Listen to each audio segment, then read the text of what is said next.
الحمدللہ رب العالمین والصلاة والسلام علی سید الانبیاء والمرسلین نبینا محمد وعلی آلہ وصحبہ اجمعین، اما بعد۔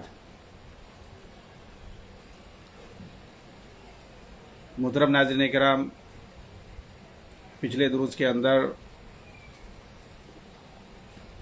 حق بات چھپانے کے تعلق سے بات ہو رہی تھی کہ کیسے دشمنان اسلام، خاص طور سے جو دین اسلام کا نام لے کر کلمہ پڑھ کر مسلمانوں کے اندر رہ کر اور بدعت اور نفاق اور رفض و تشیع اپنے دلوں کے اندر چھپا کر مسلمانوں اور اسلام کے خلاف پروپیگنڈا کرتے ہیں، جھوٹ پھیلاتے ہیں اور اسلام کی جڑ کو کاٹنے کی کوشش کرتے ہیں۔ اس لیے ایسی صورت میں ضروری ہے کہ جو صحیح معنوں میں کتاب و سنت کے ماننے والے ہیں اور جو کتاب و سنت کو ہم تک پہنچانے والے ہیں صحابہ کرام رضوان اللہ علیہم اجمعین، ان کے تعلق سے اور تمام امت کے تعلق سے خیر خواہی کے جذبے کے ساتھ جو صحیح بات ہے، جو حقیقت ہے، اس کو دنیا تک پہنچائیں۔ اور جہاں جہاں اسلام اور مسلمانوں کے ساتھ کھیلا جا رہا ہے، کھیل کھیلا جا رہا ہے، کہیں حکومت اور خلافت کے نام پر، کہیں جہاد کے نام پر، اور کہیں حب علی کے نام پر، کہیں اہل بیت کی محبت کے نام پر اچھے اچھے نام لیے جاتے ہیں لوگوں کو گمراہ کرنے کے لیے، ان کا مقصد ہی نہیں ہوتا۔ اب ایک وضاحت میں کر دوں، اہل بیت سے جو لوگ محبت کا دعویٰ کرتے ہیں، نبی صلی اللہ علیہ، اہل بیت کا مطلب کیا ہوتا ہے؟ نبی کا گھرانہ، آخری پیغمبر جناب محمد رسول اللہ صلی اللہ علیہ وسلم کے گھر والے۔ اچھا بتائیے، جو کہتے ہیں نبی کا گھرانہ، تو گھرانے میں سب سے پہلے کون آئے گا؟ بیوی آئے گی۔ تو آپ صلی اللہ علیہ وسلم کی بہت ساری بیویاں تھیں، ان میں جو سب سے محبوب بیوی تھی کون تھی؟ حضرت عائشہ رضی اللہ تعالیٰ عنہ، اور ان سے پہلے حضرت خدیجہ رضی اللہ تعالیٰ عنہ، اور بھی آپ صلی اللہ علیہ وسلم کی 5 بیویاں تھیں۔ یہ جو لوگ اہل بیت سے محبت کا دعویٰ کرتے ہیں، آپ صلی اللہ علیہ وسلم کی بیویوں کو بیچ میں لاتے ہی نہیں ہیں، اور کئی ایک کو تو گالی دیتے ہیں، عائشہ فی النار، نعوذ باللہ، وہ لوگ کہتے ہیں کہ عائشہ جہنمی ہے۔ بلکہ ایسی بھی روایتیں ان کے یہاں گندی روایتیں ملتی ہیں کہ عائشہ اور حفصہ سے اللہ کے رسول نے چونکہ جمع کیا ہے، مباشرت کیا ہے، اس لیے آپ کا عضو بھی جہنم میں جائے گا، نعوذ باللہ۔ ایسی گندی باتیں ان کے یہاں لکھی ہوئی ہیں۔ ان نبی صلی اللہ علیہ وسلم کو بھی ان مجوسیوں نے نہیں چھوڑا، ان کو مسلمان کہتے ہیں، ان کو اپنا لوگ دوست بنا رہے ہیں، اور ان کے چکر میں کیا اہل بیت سے محبت کرتے ہیں۔ کون سے اہل بیت بھائی؟ کس سے یعنی چند کو پک اپ کر لو اور ان کو اہل بیت چھوٹا تھوڑی ہے۔ وہ لوگ جو 5 لوگوں کو پک اپ کر کے رکھے ہوئے ہیں، اور صرف ایک شخص کے نسل ہی کو وہ لوگ مانتے ہیں آگے جا کر کے۔ حضرت حسین رضی اللہ تعالیٰ عنہ ہی کی نسل سے جو لوگ آگے نسل بڑھی ہے، صرف اسی کو مانتے ہیں، انہی لوگوں کو۔ اور مانتے کیا بھائی؟ ان کا ماننا کیا ہے؟ ویسا مانا جاتا ہے معصوم جیسا وہ لوگ مانتے ہیں؟ تو ان کا جو ماننا ہے وہ بھی نہیں صحیح ہے، اسلام کے دائرے سے وہ بھی ہٹا ہوا ہے، اور یہ صرف اور صرف دھوکہ دینے کے لیے۔ اگر اہل بیت تم کہتے ہو تو اہل بیت سب کو مانو، اہل بیت میں جتنے لوگ آتے ہیں سب کو مانو، جیسے اہل سنت والجماعت مانتے ہیں، جیسے اہل الحدیث مانتے ہیں، ویسا مانو۔ قرآن حدیث سے جو ثابت ہے، سب سے پہلے قرآن میں جو ذکر آیا وہ سورہ احزاب کے اندر، جہاں نبی صلی اللہ علیہ وسلم کی یا نساء نبی، نبی صلی اللہ علیہ وسلم کی بیویوں کو خطاب کیا گیا، مخاطب کیا گیا ہے، ان کو اہل البیت کہا گیا ہے۔ اور پھر اس کے بعد دل رکھنے کے لیے اللہ کے رسول صلی اللہ علیہ وسلم، کیونکہ ظاہر سی بات ہے اہل بیت میں جو اپنا اصلی گھر ہوتا ہے اس میں بیوی بچے آتے ہیں، اور بچے میں جو نرینہ اولاد ہوتی ہے اس کی اولاد آتی ہے، یعنی بیٹا پوتا یہ سب آتے ہیں، اور بیٹی بھی آئے گی، لیکن بیٹی کے بیٹے جو ہوتے ہیں، بیٹی کی جو نسل ہوتی ہے، بیٹی کی جو اولاد ہوتی ہے، وہ اپنے گھر میں نہیں آتی، اس کی دوسری جگہ چلتی ہے، وہ ایک الگ گھر ہو گیا باقاعدہ۔ اسی لیے جو ہے ایک عام اصول سے جب یہ لوگ ہٹے ہوئے تھے، مثال کے طور پر حضرت فاطمہ کے جو لڑکے ہیں، اولاد ہیں، حضرت علی ہیں، حسن اور حسین ہیں، یہ لوگ جو ہے ان کا گھرانہ الگ ہو گیا نبی صلی اللہ علیہ وسلم سے، کیوں کہتے ہیں فاطمہ کی شادی ہو گئی، اب ان کا گھر الگ بن گیا. تو ان کا جو ہے دل رکھنے کے لیے اللہ کے رسول صلی اللہ علیہ وسلم نے ان کو بھی کہا کہ ہؤلاء اہل بیت، یہ بھی ہمارے گھرانے والے ہیں. ایسا بہت سارے لوگوں سے آپ نے اس طرح کی باتیں آپ کہتے تھے، تو ان کو بھی اللہ کے رسول نے اپنے جو ہے گھر والوں میں شامل کیا ہے. وہ بھی اہل بیت میں سے ہیں جن کو بھی اللہ کے رسول نے کہا وہ سب ہیں، لیکن وہ کیا ہے، وہ ضمناً ہیں. اصل کے اعتبار سے آپ کی جو پاک بیویاں ہیں اور آپ کی جو اولاد ہیں وہ ہیں. پھر اس کے بعد ضمناً جن کو بھی آپ نے کہا وہ سب ہیں. تو اہل بیت میں تو سب سے پہلے آپ کی بیویاں آئیں گی. ان کو تو یہ لوگ نہیں مانتے، اور ماننا تو دور کی بات ہے، ان کو جہنمی بھی مانتے ہیں نعوذ باللہ. یعنی نبی کی بیوی وہ بھی جہنمی. جی ہاں، ان کے یہاں یہ عقیدہ ہے. اور اس کے علاوہ جو ہے آل طالب ہیں، آل عقیل ہیں، آل جعفر ہیں، آل عباس ہیں، یہ لوگ، یہ تو بہت بڑا گھرانہ ہے پورا. یہ سب جو اہل بیت میں سے آتے ہیں، اور ان کے اوپر جو ہے، ان کے اوپر صدقہ حرام ہے. اہل بیت کی جو ہے تعریف یہ ہے کہ وہ لوگ جن پر صدقہ حرام. اللہ کے رسول نے کہا کہ ہم اہل بیت، ہمارے اوپر صدقہ حرام ہے، ہم صدقہ نہیں کھاتے ہیں. اہل بیت میں سارے لوگ آتے ہیں، سمجھ رہے ہیں. اس میں جو ہے پورے چار نسلیں آتی ہیں، 4 لوگوں کی نسلیں آتی ہیں. اس میں آل عقیل ہے، آل طالب ہے، آل جعفر ہے، اور آل عباس ہے. یہ بنی عباس پورا، یعنی جنہوں نے جو ہے 600 سال تک، کتنے سالوں تک جنہوں نے حکومت کی ہے، لمبی مدت تک. ایک اہل بیت چھوٹا سا نہیں ہے جیسا یہ لوگ جو ہے پک اپ کر لیتے ہیں 2-4 شخصیتوں کو اور کہتے ہیں کہ اہل بیت ہے، بس ایسا نہیں ہے. تو کہنے کا مطلب یہ ہے کہ یہ صرف ڈھونگ ہے، بس یہ کسی سے محبت وغیرہ نہیں کرتے. کیا یہ جس طرح سے دین پر عمل کرتے ہیں، جس طرح سے یہ دین کا تصویر پیش کرتے ہیں لوگوں کے سامنے، یہ شیعہ روافض اور ان کے دمچلے جو ہے جس طریقے سے دین کا چہرہ لوگوں کے سامنے پیش کرتے ہیں، جو ہے قبر پرستی اور گھوڑا پرستی اور کیا اور یہ محرم اور متع، نعوذ باللہ جو ہے یہ ساری چیزیں، اور جھوٹ، تقیہ، دنیا بھر کی جو جھوٹ، فراڈ اور جو ہے یہ ساری چیزیں، اور یہ زناکاری جو عام کر رہے ہیں دین کے نام پر، یہ سب کچھ کیا صحابہ کرام اور یہ اہل بیت نبی صلی اللہ علیہ وسلم کے گھرانہ اس طرح لوگ کرتے تھے. اس طریقے سے وہ دین پہ عمل کرتے تھے جس طریقے سے یہ پیش کر رہے ہیں، ان سے محبت کا دعویٰ کر رہے ہیں. یہ سب ڈھونگ ہے، یہ صرف ڈھونگ ہے. یہ لوگ جو ہے دین اسلام کو مانتے ہی نہیں ہیں، تو صحابہ کو کیا مانیں گے جب 2-4 لوگوں کو مانتے ہیں. تو کہنے کا مطلب یہ ہے کہ یہ جو حقیقت کیا ہے ساری چیزوں میں، صحابہ کی کیا حقیقت ہے، ان کے سامنے نبی صلی اللہ علیہ وسلم کی نگاہ میں، اللہ کی نگاہ میں ان کا کیا مقام ہے. اور یہ کہ جو ہے نبی صلی اللہ علیہ وسلم نے جو یہ فرمایا کہ خیر القرون قرنی ثم الذین یلونہم ثم الذین یلونہم، کہ 3 صدیاں جو ہیں یہ خیریت سے رہیں گی، افضل صدیاں ہیں پوری زندگی کے، پوری دنیا کے اندر، اور قیامت تک جو ہے یہ جو شروع کی جو ہے 3 صدیاں جو ایک کے بعد دیگرے، یہ جو ہے سب سے افضل صدیاں ہیں. اور اس میں رہنے والے خیر القرون قرنی ثم الذین یلونہم ثم الذین یلونہم، اس کو بتانا کہ اس زمانے میں کیا یہ ساری چیزیں خالی خرافات پائی جاتی تھی. یہ رفض و تشیع کے نام پر یہ جو خرافات پھیلایا جا رہا ہے پوری دنیا میں، اور یہ جو تصوف کے نام پر، قبر پرستی کے نام پر پورا ڈھونگ رچا جا رہا ہے، یہ کیا اس وقت 3 صدیوں میں جس کی جو ہے فضیلت اللہ کے رسول نے بتائی ہے کہ یہ اصل ہے. اور جو صحابہ کا دور ہے وہ حجت والا دور ہے. صحابہ کے دور میں یہ ساری چیزیں تھیں. کیا تھی صحابہ کے دور میں، اور تابعین اور تابعین کے دور میں، ائمہ اور محدثین کے دور میں، اس وقت یہ چیزیں آپ یاد رکھیے ہمیشہ کہ اسلام کا جو حقیقی چہرہ ہے، اسلام کی جو حقیقی تصویر ہے، وہ انہی لوگوں کے زمانے میں تھی، اور وہی حجت کا زمانہ ہے. اور اس وقت صرف اور صرف قرآن حدیث کے علاوہ کوئی چیز نہیں تھی. اس وقت لوگوں کے سامنے اللہ کا کلام، رسول کا کلام.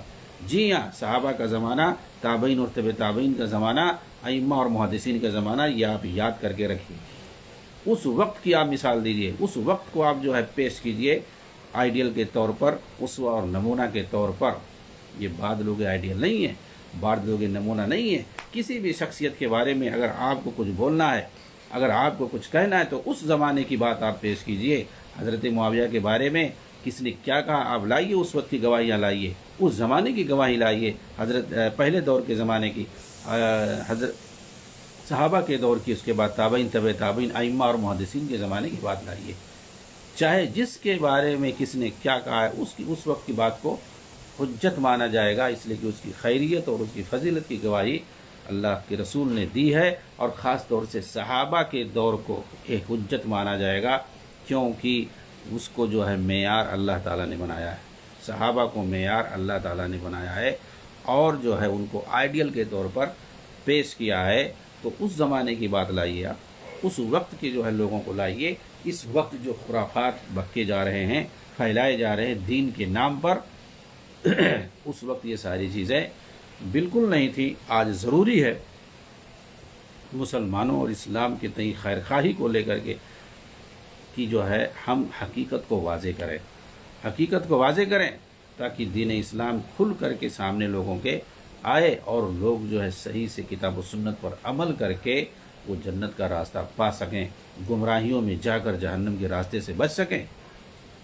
خیر خواہی کی نصیحت چھپانا کسی بھی طور پر جائز نہیں ہے، چنانچہ یہ نصیحت میں سے ہے کہ لوگوں کو صحیح عقائد سے آگاہ کیا جائے۔ آپ دیکھ رہے ہیں کہ لوگ قبروں کی عبادت کر رہے ہیں، قبروں کی پرستش کی جا رہی ہے، طواف کیے جا رہے ہیں، سجدے کیا جا رہے ہیں، وہاں جا کر کے فریادیں کی جاتی ہیں، وہاں جا کے اولادیں مانگی جاتی ہیں، وہاں جا کے ذبیحہ کیا جاتا ہے غیر اللہ کے نام پر، ان قبروں پہ نام پر، ان قبر والوں کے نام پر ذبیحہ کیا جاتا ہے، ان کے نام پر قسمیں کھائی جاتی ہیں، ان کے نام پر نذر و نیاز چڑھائے جاتے ہیں، ان پر جو ہے قبریں چادریں چڑھائی جاتی ہیں۔ کیا نہیں کیا جاتا ہے، یہ سب بتانے کی ضرورت ہے۔ آج ان میں بھی جو پڑھے لکھے ہیں اور ان کو کچھ سوجھ بوجھ ہے قرآن حدیث کی، وہ بھی بیان کر رہے ہیں، لیکن کوئی ماننے کے لیے تیار نہیں ہے۔ رفض و تشیع اور خارجیت اور اعتزال کی طرف لوگ جا رہے ہیں، عقل پرستی کی طرف لوگ جا رہے ہیں، خارجیت کی طرف لوگ جا رہے ہیں، رفض و تشیع کا بھرمار ہے۔ کتنے لوگ جو ہے رافضیت پھیلانے پہ کام کر رہے ہیں، قبر پرستی کا دور دورہ ہے، مگر آپ آج جو ہے لوگ خاموش ہیں۔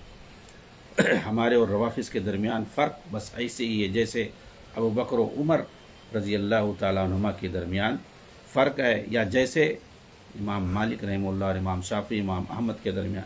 یہ آپ کا سیاسی منہج اسلام کے ساتھ دھوکہ اور تلبیس ہے، یہ منہج گمراہیوں اور بدعتوں پر قائم ہے، کیونکہ سیاستدانوں میں سے اکثر اہل بدعت، اہل ضلالت اور خرافاتی ہوتے ہیں۔ ان کے یہاں بدعات اور ضلالات اور رفض و تشیع کا ڈھیر ہوتا ہے۔ یہ جو سیاست دین کے نام پہ جو بھی سیاست کرتے ہیں، یہ سب کو لے کر چلنے کی بات کرتے ہیں، رافضیوں کو بھی لے کر چلنے کی بات کرتے ہیں، قبر پرستوں کو بھی لے کر ظاہر سی بات ہے ان کے یہاں اسی لیے بدعت و خرافات اور رفض و تشیع کا ڈھیر پایا جاتا ہے، جو اسلامی جو ہے سیاسی اسلام کی بات کرتے ہیں، کیونکہ ان کا مقصد صرف اور صرف حصول کرسی ہوتا ہے۔ انہیں اس سے کوئی سروکار نہیں کہ لوگوں کے عقائد درست ہوں یا فاسد، وہ آخرت میں جنت کے اندر جائیں یا دوزخ میں، انہیں اس کی کوئی پرواہ نہیں ہوتی ہے کہ حقیقت یہی ہے۔ ان کا مقصد صرف اور صرف دنیاوی ہوتا ہے، اس لیے اللہ نے ان کے مقاصد کو ناکام بنا دیا۔ انہیں کچھ نہیں حاصل ہو سکا، نہ وہ خود کو کچھ فائدہ پہنچا سکے اور نہ ہی مسلمانوں کا کچھ بھلا کر سکے۔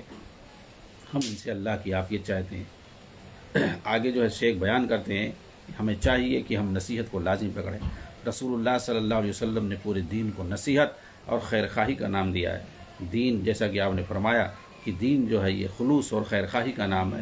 ہم نے کہا کس کے لیے؟ تو آپ نے فرمایا اللہ اور اس کی کتاب کے لیے، رسول کے لیے اور مسلمانوں کے حاکموں کے لیے اور سارے مسلمانوں کے لیے۔ صحیح مسلم کے اندر ایک روایت ہے، ابو ہریرہ رضی اللہ تعالیٰ عنہ سے مروی ہے کہ اللہ کے رسول صلی اللہ علیہ وسلم رسول پاک صلی اللہ علیہ وسلم نے دیکھا ایک ڈھیر اناج کا، راستے سے گزر رہے تھے، اناج کا آپ نے ایک ڈھیر دیکھا، مر علی صبرۃ طعام فادخل یدہ فیہ، تو آپ نے اس کے اندر اپنا ہاتھ ڈال دیا، فنال تصابیہ بللا، تو آپ کی انگلیوں میں تری آ گئی، یعنی نیچے جو ہے وہ اناج بھیگا ہوا تھا، اوپر جو ہے سوکھا تھا، نیچے بھیگا ہوا تھا۔ یہ آپ جو ہے مارکیٹ سے گزر رہے تھے، تو آپ نے پوچھا اس آدمی سے جو وہ مال بیچ رہا تھا، وہ اناج جو بیچ رہا تھا کہ اوپر سوکھا اور نیچے جو بھیگا ہوا ہے، ما ھذا یا صاحب الطعام، کہ جو ہے اے مالک، اناج کے مالک، یہ کیا ہے؟ یہ تم نے کیا کر رکھا ہے؟ قال اصابتہ السماء یا رسول اللہ، تو اس نے کہا اللہ کے رسول یہ تو جو ہے بارش کی وجہ سے بھیگ گیا، بارش کی وجہ سے بھیگ گیا ہے۔ تو آپ نے فرمایا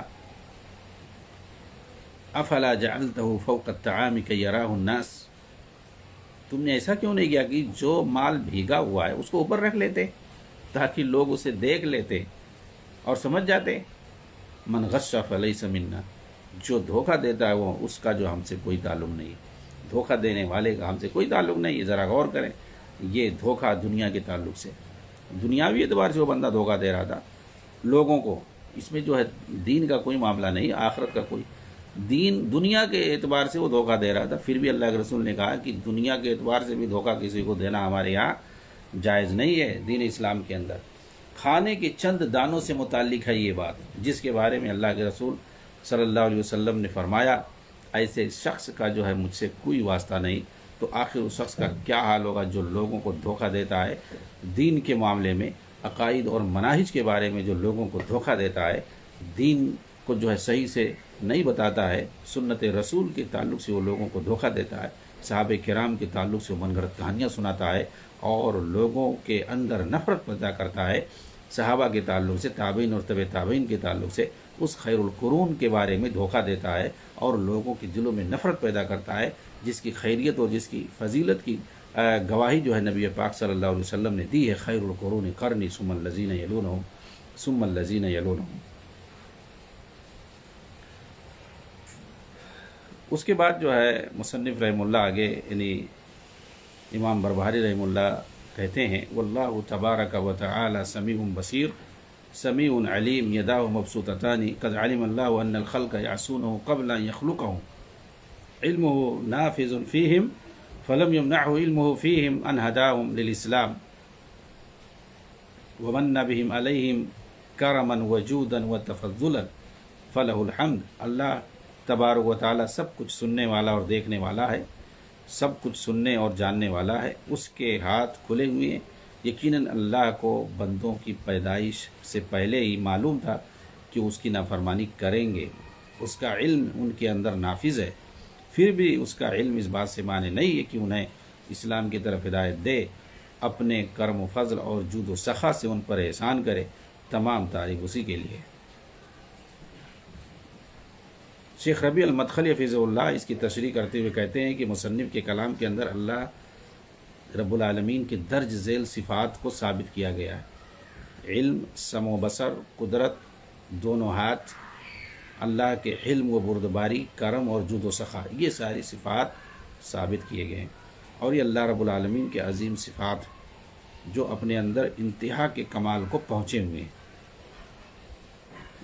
مصنف رحمہ اللہ نے جو یہ بات کہی کہ اللہ تعالیٰ کو بندوں کی پیدائش سے پہلے یہ معلوم تھا کہ وہ اس کی نافرمانی کریں گے، اللہ کا یہ علم آسمان و زمین کی پیدائش سے 50,000 سال پہلے کا، اللہ نے قلم کو پیدا کیا اور اسے کہا لکھ دو، چنانچہ اسی وقت لکھ دیا گیا قیامت تک کی ساری چیزوں کو، اسی وقت اہل سعادت اور اہل شقاوت کی تقدیر لکھ دی گئی۔ اور جب اللہ تعالیٰ ماں کے پیٹ میں نطفے سے لے کر خون گوشت کے لوتھڑے کو پیدا کرتا ہے، اس کے بعد ہی اس میں روح پھونکتا ہے اور اس کے لیے فرشتے کو بھیجتا ہے، اسے 4 احکام دے کر کے اس کی روزی، عمر، عمل اور تقدیر کے ساتھ کہ وہ نیک بخت ہوگا یا بدبخت۔ اس کے بعد اللہ تعالیٰ ایک کافر کو بھی ہدایت دے سکتا ہے اپنے فضل و کرم سے، اور اسے کفر و ضلالت کے گڈھے سے نکال کر ہدایت اور حق پر لا سکتا ہے، اور وہ بھی اہل جنت میں سے ہو سکتا ہے۔ اور مصنف رحمہ اللہ نے جو یہ بات کہی کہ اس کا علم ان کے اندر نافذ ہے، پھر بھی اس کا علم اس بات سے مانے نہیں ہے کہ انہیں اسلام کی طرف ہدایت دے، یعنی جو کفار تھے ان کے حق میں اللہ کا علم اس بات سے مانے نہیں ہے کہ کفر کے بعد انہیں اسلام کی طرف ہدایت دے دے۔ اسی طریقے سے مصنف رحمہ اللہ نے جو یہ بات کہی کہ اللہ انہیں اسلام کی طرف ہدایت دے دے اور اپنے فضل و کرم اور جود و سخا سے ان پر احسان کرے، تمام تعریف اسی کے لیے ہے۔ ممکن ہے مصنف رحمہ اللہ یہ کہنا چاہتے ہیں کہ گنہگار بندے یا تو معاصی کے ذریعے گنہگار ہیں یا اسے کفر کے ذریعے جو دین اسلام سے خارج کرنے والا ہے، لیکن اس کے بعد بھی اللہ تعالیٰ ان پر احسان کرتا ہے، انہیں کفر سے ایمان کی طرف لے آتا ہے، جیسا کہ محمد صلی اللہ علیہ وسلم کے ساتھیوں کے ساتھ وہ اللہ تعالیٰ نے فرمایا هو الذی بعث فی الامیین رسولا منہم یتلو علیہم آیاتی ویزکیہم ویعلمہم الکتاب والحکمہ وَإِن كَانُوا مِن قَبْلُ لَفِي ضَلَالٍ مُبِينٍ۔ وہی ہے جس نے ان پڑھوں میں سے ایک رسول انہی میں سے بھیجا جو ان کے سامنے اس کی آیات پڑھتا ہے اور انہیں پاک کرتا ہے، ان کا تزکیہ کرتا ہے اور انہیں کتاب و حکمت کی باتیں سکھاتا ہے، بلا شبہ حالانکہ اس سے پہلے وہ لوگ کھلی گمراہی میں تھے۔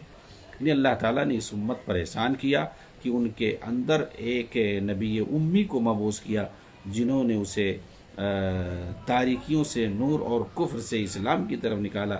اللہ تعالیٰ نے جیسا کہ فرمایا وَاذْكُرُوا نِعْمَةَ اللَّهِ عَلَيْكُمْ اذ كنتم اعداء فالف بین قلوبکم فاصبحتم بنعمتہ اخوانا وکنتم علی شفا حفرۃ من النار فانقذکم منها۔ اور اپنے اوپر اللہ کی نعمت کو یاد کرو جب تم ایک دوسرے کے دشمن تھے، اس نے جو ہے تمہارے دلوں کے اندر الفت ڈال دیا تو تم اس کی نعمت سے بھائی بھائی بن گئے، اور تم آگ کے گڈھے کے کنارے پر تھے جس سے جو ہے اس نے تمہیں بچا لیا۔ یہ اللہ کی بہت بڑی نعمت ہے، جیسا کہ اللہ تعالیٰ نے فرمایا اذ کنتم اعداء فالف بین قلوبکم، کہ تم ایک دوسرے کے دشمن تھے، اس نے جو ہے تمہارے دلوں میں الفت پیدا کر دی۔ اس طرح یہ بہت بڑی نعمت ہے جسے اللہ نے ان پر اسلام کے ذریعے کیا کہ اسلام کے آنے پر ان کے دلوں کو جوڑ دیا، جبکہ وہ آگ کے گڈھے کے کنارے پر تھے، تو اللہ تبارک و تعالیٰ نے انہیں اس گڈھے سے بچا لیا۔ یہاں شاہد یہی ہے کہ اللہ تعالیٰ جسے چاہتا ہے ہدایت دیتا ہے، اور جسے چاہتا ہے گمراہ کرتا ہے۔ وہ معصیت کے بعد انسان کو ہدایت دیتا ہے، اس کے کفر کے بعد بھی راہ راست پر اسے لاتا ہے۔ بس تمام تعریف اسی اللہ کے لیے ہے جس کی نعمتیں، رحمتیں، کرم، فرمائیاں اور جود و سخا بندوں پر عام ہیں۔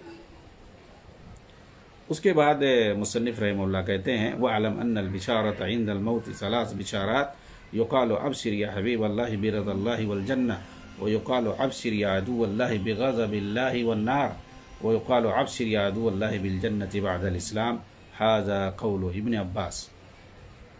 موت کے وقت تین بشارتیں ہوتی ہیں، کہا جاتا ہے اللہ کے محبوب بندے خوش ہو جا اللہ کی رضا اور اس کی جنت کے ساتھ، اور کہا جاتا ہے اللہ کے دشمن تو خوش ہو جا اللہ کی غضب اور اس کے دوزخ کے ساتھ، اور کہا جاتا ہے اللہ کے بندے خوش ہو جا اسلام کے بعد جنت کے ساتھ۔ یہ ابن عباس رضی اللہ عنہما کا قول ہے۔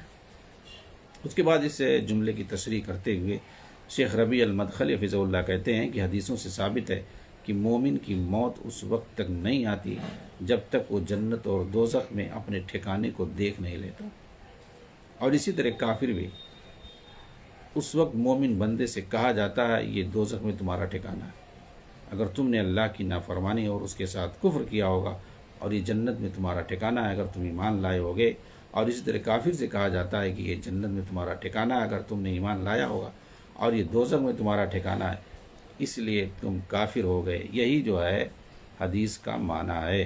اور قرآن کے اندر اللہ تبارک تعالیٰ نے فرمایا ان الذین قالوا ربنا اللہ ثم استقاموا تتنزل علیہم الملائکہ الا تخافوا ولا تحزنوا وابشروا بالجنة التي كنتم توعدون نحن اولیاؤکم فی الحیاة الدنیا وفی الآخرہ ولکم فیہا ما تشتہی انفسکم ولکم فیہا ما تدعون نزلا من غفور الرحیم۔ بے شک وہ لوگ جنہوں نے کہا کہ ہمارا رب اللہ ہے، پھر اس پر جو ہے قائم رہے، تو ان پر فرشتے اترتے ہیں اور کہتے ہیں کہ نہ ڈرو اور نہ غم کرو، اور اس جنت کے ساتھ خوش ہو جاؤ جس کا تم سے وعدہ کیا گیا ہے۔ ہم تمہارے دوست ہیں اس دنیاوی زندگی میں بھی اور آخرت میں بھی، اور تمہارے لیے اس میں وہ سب کچھ ہے جو تمہارے دل چاہیں گے، اور تمہارے لیے اس میں وہ بھی ہے جو تم وہاں مانگو گے۔ یہ بے حد بخشنے والے نہایت مہربان کی طرف سے مہمانی ہوگی۔ چنانچہ جن لوگوں نے کہا کہ ہمارا رب اللہ ہے اور وہ اسی پر ثابت قدم رہے، تو ان کے پاس جاکنی کے عالم میں فرشتے آتے ہیں اور انہیں ان کے انجام کی خوشخبری دیتے ہیں، اور ان سے اس وقت یہی بات کہتے ہیں، اور پھر وہ جنت اور دوزخ میں اپنے ٹھکانوں کو دیکھتا ہے۔ کافر اور مومن دونوں کا یہی حال ہوگا، مگر مومن کے لیے اس میں خوشخبری اور کافر کے لیے اس میں دھمکی ہوگی۔ اس کے بعد جو مصنف رحمہ اللہ نے کہا جاتا ہے کہ اللہ کے دشمن تو خوش ہو جا اللہ کے غضب اور اس کے دوزخ کے ساتھ۔ مجھے نہیں معلوم ان الفاظ کے ساتھ کوئی حدیث ہے یا نہیں، لیکن صحیح حدیثوں میں عام طور سے یہ پایا جاتا ہے کہ دونوں میں سے ہر ایک کو جنت اور دوزخ میں اس کے ٹھکانے کو دکھایا جائے گا، اور اس تعلق سے قرآن میں جو ہے اس کا اوپر ذکر ہوا کہ وہ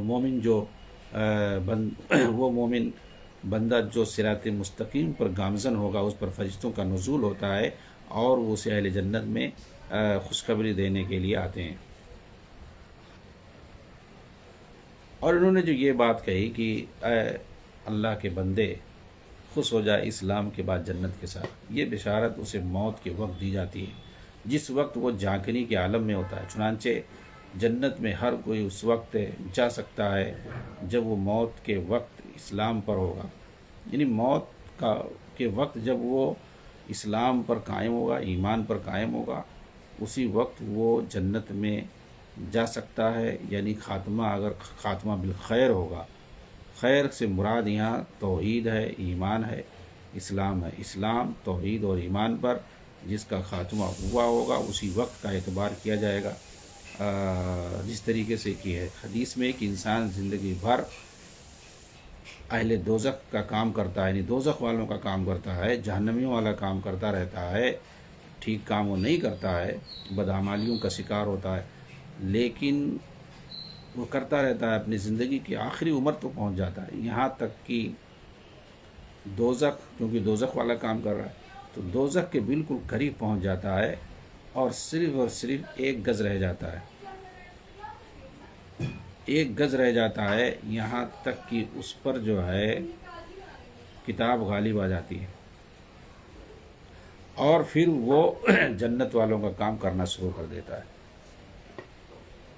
اور جنت میں داخل ہو جاتا ہے۔ تو یہ جو آخری لمحہ ہے، آخری وقت ہے، آخر میں زندگی بھر اس نے غلط کام کیا، لیکن اپنی زندگی کے آخر میں اس نے، لیکن یہاں آخر سے مراد یہ نہیں ہے کہ جو ہے جھانکنی کا عالم ہو اور وہ جو ہے گرگرا میں ہو، موت کو دیکھ رہا ہو، فرشتوں کو دیکھ رہا ہو، وہ وقت نہیں مراد ہے، اس سے پہلے کا وقت جس وقت وہ ہوش و حواس میں تھا اس کی بات ہو رہی ہے۔ تو زندگی کے آخری موڑ پر، آخری وقت میں، گرگرا سے پہلے، جو جھانکنی کا عالم ہے اس سے پہلے، اگر وہ صحیح سالم رہا، وہ جو ہے صحیح سالم یعنی دین اسلام پر قائم رہا، ایمان اور توحید پر وہ قائم رہا، اس وقت اس نے ایسا کوئی کام کیا یا وہ ایسا کوئی کام کرنے لگا جس سے جو ہے اس کے موحد ہونے کا ثبوت ملتا ہو، تو پھر ایسی صورت میں اس پر جو ہے تقدیر غالب آ جائے گی اور وہ جو ہے جنت میں چلا جائے گا۔ ایسے ہی کوئی زندگی بھر جنت والا کام کرے اور یہاں تک کہ جنت کے قریب پہنچ جائے، صرف ایک گز باقی ہے، پھر وہ کیا کرنے لگتا ہے، دوزخ والا کام شروع کر دیتا ہے، یہاں تک کہ وہ دوزخ میں چلے جاتا ہے۔ یہ حدیث کے اندر ہے۔ تو خاتمہ بالخیر جو ہے یہ بہت اہم چیز ہے، اسی لیے ہمیشہ انسان کو خاتمہ بالخیر کی دعا کرنی چاہیے۔ خاتمہ ہی سب کچھ ہے، خاتمہ ہی کو، اسی لیے آپ دیکھیں کسی کے عمل کو دیکھ کر کوئی کسی کو ڈکلیئر نہیں کر سکتا ہے کہ یہ جنتی ہے یا جہنمی ہے۔ ٹھیک ہے، وہ اچھا کام کر رہا ہے، وہ اپنے لیے کر رہا ہے، لیکن ہم جو ہے اس کے لیے صرف اور صرف اپنی جو ہے توقع کا اظہار کر سکتے ہیں، امید کر سکتے ہیں۔